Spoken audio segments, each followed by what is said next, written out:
Si l'humanité venait à disparaître, la Terre connaîtrait une transformation progressive, marquée par une régénération naturelle mais aussi par des vestiges durables de notre passage. Les premières décennies après la disparition humaine. Dans les années qui suivraient la disparition soudaine des humains, la nature reprendrait rapidement ses droits. Les infrastructures humaines, comme les bâtiments et les routes, commenceraient à se dégrader sous l'effet des intempéries et de la végétation qui envahirait peu à peu les espaces artificiels. Les animaux sauvages regagneraient les territoires abandonnés, et les écosystèmes marins se remettraient de la surpêche, avec une prolifération du corail recouvrant les épaves sous-marines.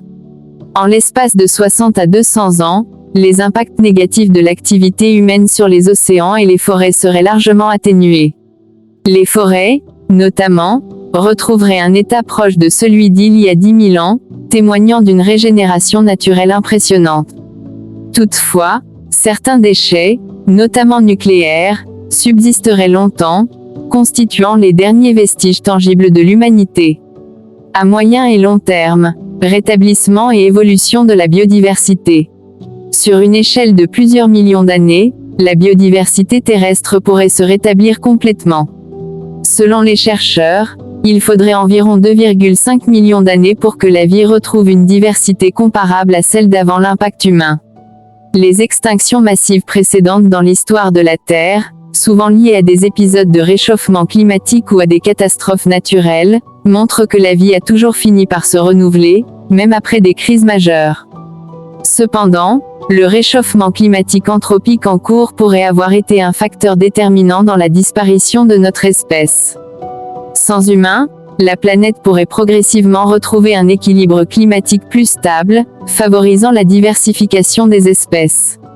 Les très longues échéances, évolution géologique et biologique. À l'échelle de centaines de millions à plusieurs milliards d'années, la Terre continuera son évolution naturelle. Les mouvements des plaques tectoniques pourraient aboutir à la formation d'un supercontinent dans 250 à 350 millions d'années. La luminosité solaire augmentant lentement, les températures globales finiront par devenir trop élevées pour la plupart des formes de vie complexes. Dans environ 800 millions d'années, la vie multicellulaire devrait s'éteindre, suivie par les eucaryotes dans environ 1,3 milliard d'années, laissant uniquement des formes de vie prokaryotes. Les animaux survivants, si l'on en croit certaines hypothèses, seraient confinés aux pôles ou aux environnements souterrains, actifs principalement durant les périodes les plus favorables.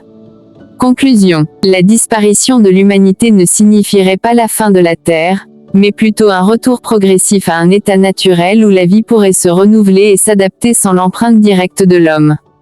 La planète, à long terme, continuerait son évolution géologique et biologique, marquée par des cycles d'extinction et de diversification, indépendamment de notre existence passée. Néanmoins, certains impacts humains, notamment les déchets nucléaires, resteraient des témoins durables de notre passage sur Terre.